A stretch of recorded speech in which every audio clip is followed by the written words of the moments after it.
जागरूकता कार्यक्रम 1 सितंबर से 15 सितंबर के अंतर्गत आज हैंड वॉश दिवस, इस विषय में बहुत जरूरी है। बहुत सारे छात्र छात्राएं जब यहाँ से घर पहुँचते हैं तो उनको इतनी भूख रहती है कि बैग किधर फेंकेंगे और अपना कपड़ा निकालेंगे, मम्मी भोजन निकाल, और हाथ भी नहीं धोते, और धोते भी हैं फटाफट पानी लिए इधर डाले या थोड़ा उंगलियों में पानी लगा करके, ये उनका धोना हो गया। तो ये सब कमियां आप ये जानिए कि जब हाथ धोने में कमी रखते हैं तो सारी बीमारी का घर, संक्रमण हाथों से ही फैलता है। और कोरोना पीरियड में आप लोगों ने देखा कि ये बीमारी जितना संक्रमण हाथों के लिए, इसलिए सरकार का बहुत जोर था कि हर 10 मिनट 15 मिनट में कहीं से जब भी आप आते हैं अपने हाथ को धोएं और सैनिटाइज करने की बातें आती थी। उसी क्रम में आप हैंड वॉश कैसे करते हैं और कैसे हैंड वॉश किया जाता है, हमारी दो बहनें, बहन श्रीमती वर्षा जी और बहन श्रीमती पूजा जी आपको करके दिखाएंगे और हाथ धोने के तरीका को आप लोग सीखें। तो मैं बहनों से निवेदन कर रहा हूँ कि हैंड वॉश कैसे करते हैं, और अगर सही हैंड वॉश आप नहीं करते हैं तो उसका परिणाम क्या होता है, बीमारियां घेरती हैं। और बीमारियों पे अंत में जब हॉस्पिटल में जाते हैं तो बहुत ईर्ष्या, द्वेष, पछतावा इस प्रकार का होता है कि हम सोचते हैं कि काश एक छोटी सी जरूरत हाथ धोने में अगर सावधानी रखते तो शायद आज इतनी बीमारी का हम शिकार न होते। तो इसलिए बहनों से निवेदन कि प्रक्रिया आरंभ करें, जोरदार ताली बजा करके और आराम से देखें। सबसे पहले स्टेप 1,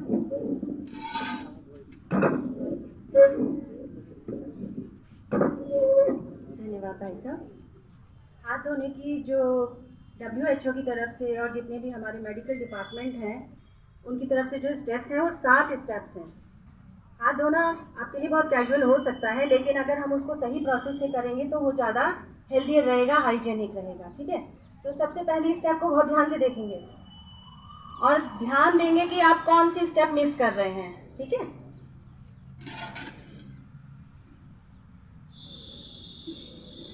हल्का सा हाथ को गीला करना, थोड़ा सा सैनिटाइजर हाथ में लेना और धीरे धीरे रब करना। आप देख रहे हैं, सिर्फ रब कर रही हूँ मैं दोनों हथेलियों को। इसके बाद फिंगर्स की इंटरलॉकिंग, प्रॉपर तरीके से पूरी फिंगर्स को कवर करते हुए दोनों साइड से। ठीक है, इसके बाद हाथ की डायरेक्शन अपोजिट, हथेली हाथ के पीछे के हिस्से पर और पीछे से इंटरलॉकिंग।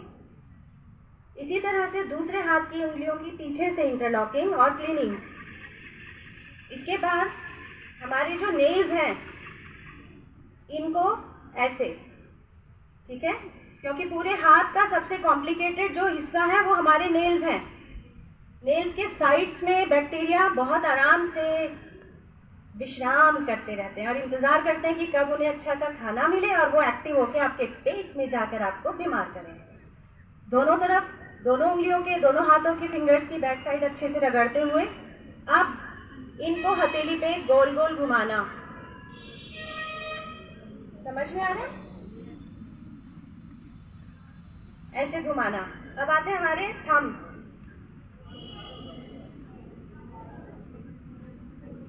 ऐसी दोनों हाथों के थंब्स को, ठीक है, देखते जाइए। और सबसे लास्ट में आती है हमारी कलाई। आपने देखा होगा मैंने अपनी घड़ी, अपनी रिंग सब उतार के रखी ताकि आपको ठीक से बता सकूं। ये हमारी कलाई, ये 7वां स्टेप है। मैं बीच में आपको स्टेप बतानी भूल गई, ध्यान सिखाने पे था। ठीक है, ये करने के बाद अब हम इसको पानी से वॉश करेंगे।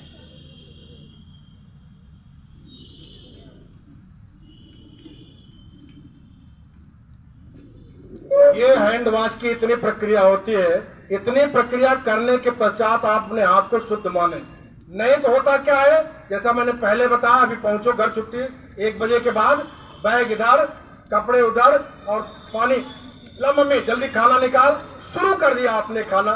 नहीं, आपके उसी जल्दबाजी में ये वायरस, ये बैक्टीरिया, जो भी संक्रामक रोग के कारक है, वो आपके खाने और आपके भोजन के द्वारा आपके शरीर में पहुंचते हैं। लिवर, किडनी और अन्य प्रक्रियाओं के द्वारा फिर आपके घर में बीमारी पैदा करते हैं और अंत में स्थिति पर पछतावा होता है कि परम क्रोध मीजहि हाथा आए सुन दे रघुनाथा।